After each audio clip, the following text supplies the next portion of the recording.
Is it really possible for someone who is completely intoxicated to hold themselves from the 14th floor balcony of an apartment building?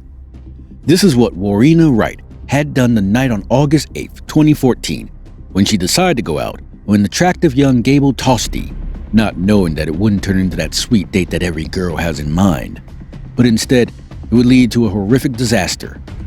The story of Warriena Wright is a tragic story of blatantly failed justice.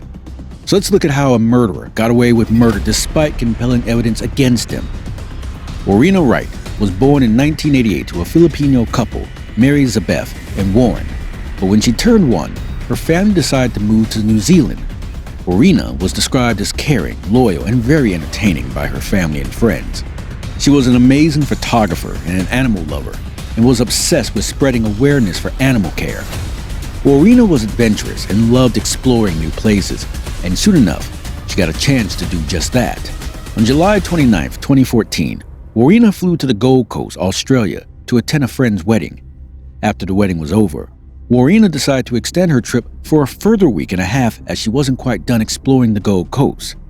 The 26-year-old Warriena Wright had just ended a relationship and was ready to move on. So during the time of her stay at Surfer's Paradise, she decided to sign on to the popular dating app Tinder. There, she locked her eyes on an attractive 28-year-old man named Gable Tostee. Gable Tostee was not a guy that Warriena would usually date, but his charming looks reminded her of her favorite TV show character, Sam Winchester. Without wasting any time, Warriena swiped right on Gable, and they began exchanging texts back and forth. Gable began their conversation with a dirty text. He told Warriena how she looked delicious, and that he wanted to do dirty things to her. Warriena should have taken that as a red flag right then and there, but she decided to text back with a tease by asking Gable if that line worked on other girls as well. They continued to chat with one another almost daily, and even gave each other their numbers. Gable did not meet any of the criteria that Warriena had set for a guy her type. She was more into intelligent guys. Gable, on the other hand, was the complete opposite of what Warriena looked for in a guy. Gable worked as a carpet layer. He grew up on the beautiful Gold Coast, but most of his childhood was rough due to his anxiety, especially when he was bullied in school. High school years was no different for Gable, until he discovered a way out of all the stress and anxiety: alcohol. He discovered with just a few drinks all his awkwardness vanished and that he didn't have any hesitations in talking to other people. Soon he made himself a fake ID so he could go to nightclubs, and soon enough, all his schoolmates started to ask him to make fake IDs for them as well. Gable also developed a new hobby of working out and even signed up to an online fitness forum, bodybuilding.com, where he met various exercise enthusiasts. This page became his primary means of communication for the following 10 years, and by 2014 he had posted a total of 5,869 messages on the forum. In 2004, while continuing to sell fake IDs to underage kids, Gable made $30,000 before being apprehended. When the cops checked his computer, they discovered his most recent endeavor: forging money. He created an exact copy of the $50 bill. However, in court, his psychiatrist portrayed him as a socially detached guy who was ill-equipped to cope with others. Gable then cut off all contact with the people he knew and started working at his father's carpet-laying business.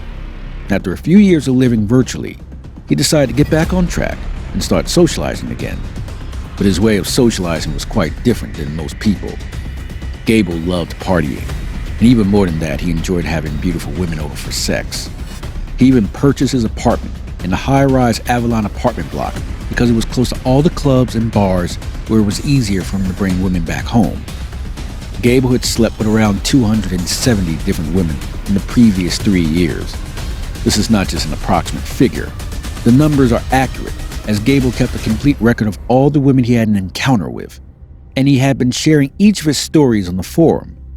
He was banned by 3 big clubs in his country because of the complaints to women issued under his name, but that didn't stop Gable. In 2013, he discovered Tinder. That too went on and off for him. But in August 2014, he matched with Warriena Wright, and they seemed to hit it off in the beginning. Then, on August 7, Gable and Warriena decided to meet at Cavill Avenue. They greeted each other and went to a beer lounge.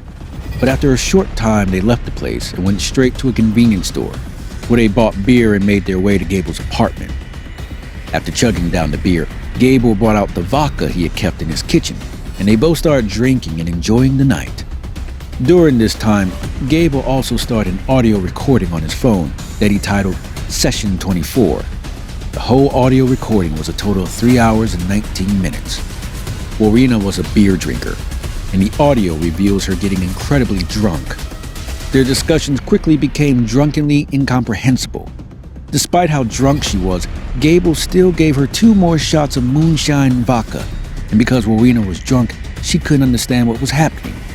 She kept arguing over where her phone was as she couldn't find it and blamed Gable for stealing it. Also during this, she kept on hitting Gable. First it was play fighting, but then she started throwing small ornamental pebbles at him. Gable couldn't take it anymore and snapped. Warriena fought to talk and move after Gable had tackled her to the ground, and it was obvious that she was face down by the sound of her voice. She even agreed to leave, but Gable continued to hold her down and spoke frighteningly at her, telling her that she was lucky he hadn't thrown her off the balcony. Warriena was then placed in a 78-second stranglehold by Gable. After she apologized and became frightened, she tried to free herself by grabbing hold of the metal clamp on Gable's telescope, but she was helpless due to his firm grasp. Gable then told her to release the clamp. According to the police, at 2:19 a.m. in the recording, Gable seemed extremely angry, and this is the moment he unlocked the balcony door, taking Warriena outside. It was as if he was threatening Warriena about throwing her down the balcony, because the way she was shouting "no" and pleading with him to let her go home shows how absolutely terrified she was. She yelled the word "no" a total of 31 times. The body language specialist assigned to the investigation said that all of her cries were agonizing, and that it was obvious she was truly terrified for her life. Gabrielle Widener, who lived on the floor that was directly below Gable, heard the screams of a scared woman after midnight around 2 a.m. She saw a similar scene 2 months before from Gabriel's apartment, but this time, before she could react, the woman slipped and hit the ground. This case had even more eyewitnesses who explained how Warriena's back was against the building and her feet were dangling.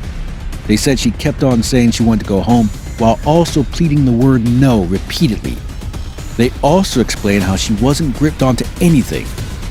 A picture was even circulated, recreating a scene of Warriena hanging against the building.